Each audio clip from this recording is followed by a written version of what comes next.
Hyderabad city police ने Mahesh bank hacking scam के मामले को हल कर लिया है। मीडिया से बात करते हुए कमिश्नर पुलिस हैदराबाद सीवी आनंद ने बताया कि 24 जनवरी को महेश बैंक इंतजामिया की जानिब से पुलिस में शिकायत दर्ज करवाई गई थी कि उसके बास खातेदारों के अकाउंट्स के साथ छेड़छाड़ की गई है और बैंक को 12 करोड़ 48 लाख रुपये का चूना लगाया गया है।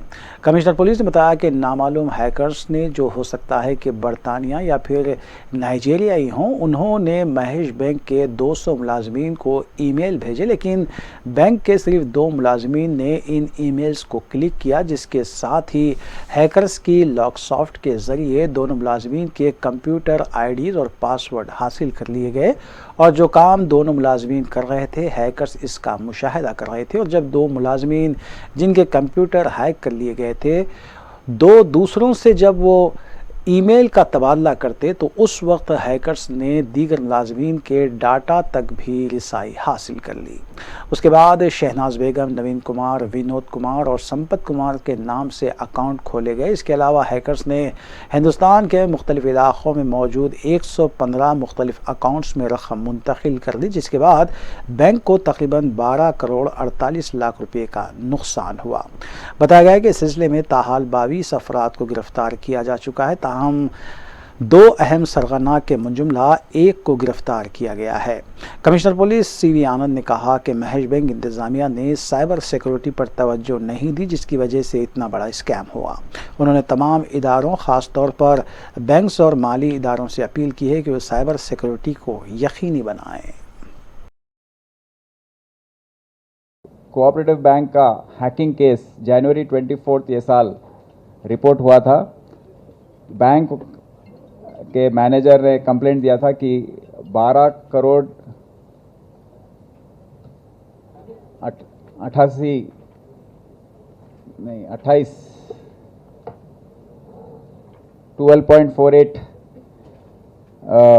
करोड़ का उसमें हैकिंग हुआ है, साइफन ऑफ हो गया है।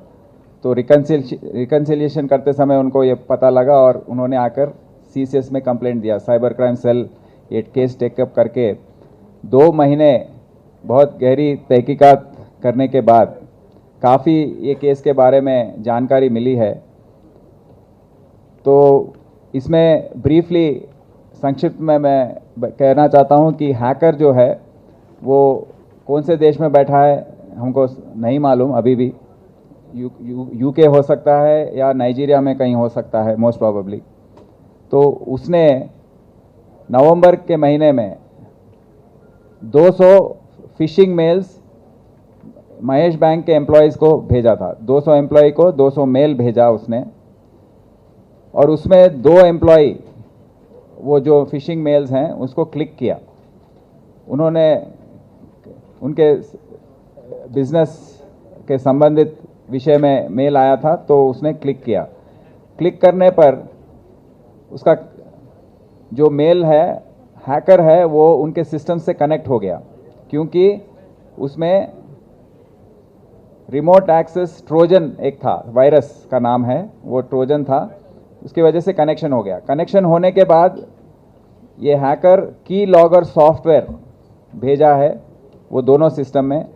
की लॉगर सॉफ्टवेयर भेजने के बाद क्या होता है कि जो भी वो 2 एम्प्लॉय काम करने वाले बैंक में टाइप करते हैं, अपना यूज़र आईडी पासवर्ड टाइप करते हैं, तो उसको पता लग जाता है।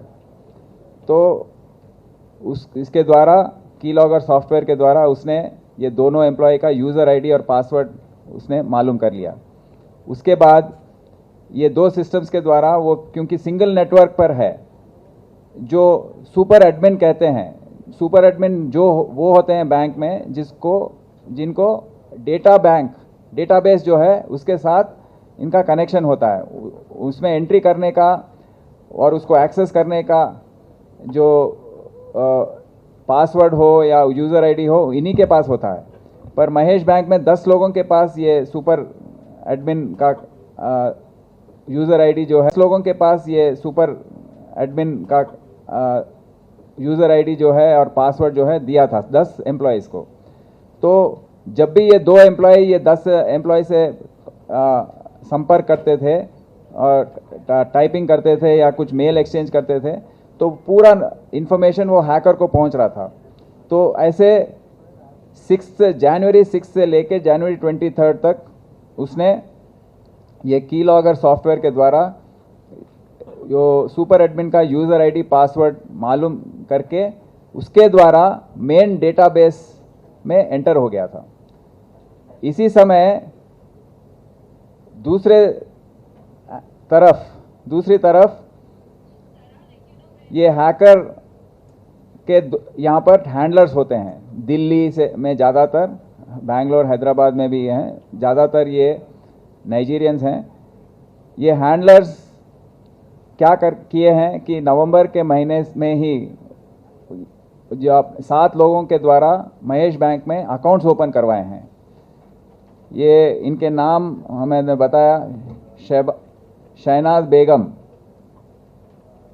नवीन कुमार, विनोद कुमार राठी, संपत कुमार। ये चारों के अकाउंट के द्वारा उसने क्या किया कि पूरा 12 जो अमाउंट उसमें था मिनिमम अमाउंट, क्योंकि ऑलरेडी उसके पास यूज़र आईडी पासवर्ड पहुंच गया था, वो अकाउंट में एंटर होकर उसमें 2 लाख होने पर उसको 4 करोड़ कर दिया। उसमें 299 रुपीज़ एक अकाउंट में था, उसको 5 करोड़ कर दिया। मतलब उसके पास जो भी कर सकता है वो अकाउंट में पहुंच गया है, वो डेटाबेस में पहुंच गया है। तो वो account just on in the account sheet he has changed.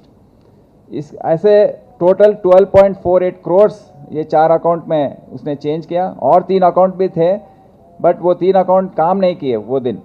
तो ये 4 अकाउंट के द्वारा 12.48 करोड़ का अमाउंट जो है वो हैकर जो है वो उसको 115 फर्दर अकाउंट्स में 115 अकाउंट में इसको ट्रांसफ़र करवाया देश भर में।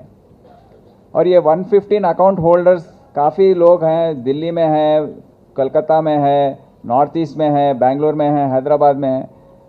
इनका क्या है कि जो भी अकाउंट खोलता है 10% कमीशन उनको दिया जाता है ये पूरा खेल में। तो वो 115 अकाउंट से इसने एटीएम के द्वारा जो कैश था वो विड्रॉ हो गया। और ये 115 अकाउंट्स के बाद और 398 अकाउंट्स और खोले गए देश भर में, कोने कोने में ये अकाउंट्स खोले गए। वहाँ पर भी जाके एटीएम्स के द्वारा कैश विड्रॉ किया गया।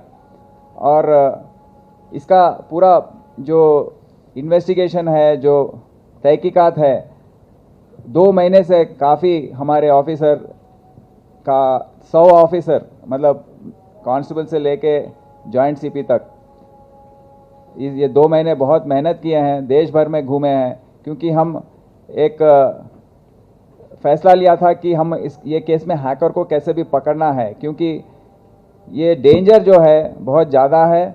इसके द्वारा अभी आने वाले दिनों में काफ़ी बैंक हैक हो सकते हैं।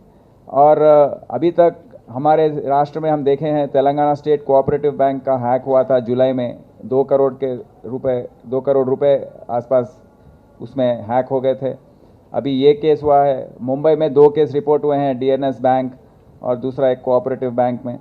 तो आने वाले दिनों में ये बढ़ने वाला है। और महेश जो भी बैंक है, ये केस में देखा गया है कि महेश बैंक का मैनेजमेंट साइबर सिक्योरिटी का जो पॉलिसी है रिजर्व बैंक ऑफ इंडिया का, क्योंकि पब्लिक का पैसा है और जब पब्लिक के पैसे से आप बैंक बिजनेस चला रहे हैं, उस पर प्रॉफिट्स कमा रहे हैं, तो आप गनीमत आपकी जिम्मेदारी बनती है कि मिनिमम साइबर सिक्योरिटी मेजर्स लें।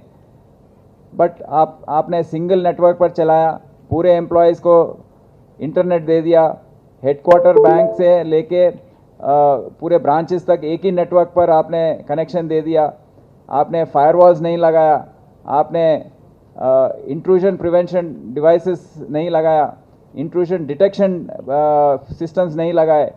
तो ये सब गलतियां बहुत होने पर ये हैकिंग हुआ है। तो उनको भी हम ये केस में हम डालेंगे और उनको हम एग्जामिन करेंगे क्यों ऐसे हुआ है। और एक सॉफ्टवेयर डेवलपर है इंट्रासॉफ्ट, जो मुंबई बेस्ड है, तो उन पर भी हमारा शक है क्योंकि कोऑपरेट नहीं किए हैं अब तक। तो उनको भी हम अब आने वाले दिनों में इसका क्योंकि ये लंबा चलने वाला है और हैकर जो है वो दूसरे देश में है, हम इंटरपोल अप्रोच होंगे।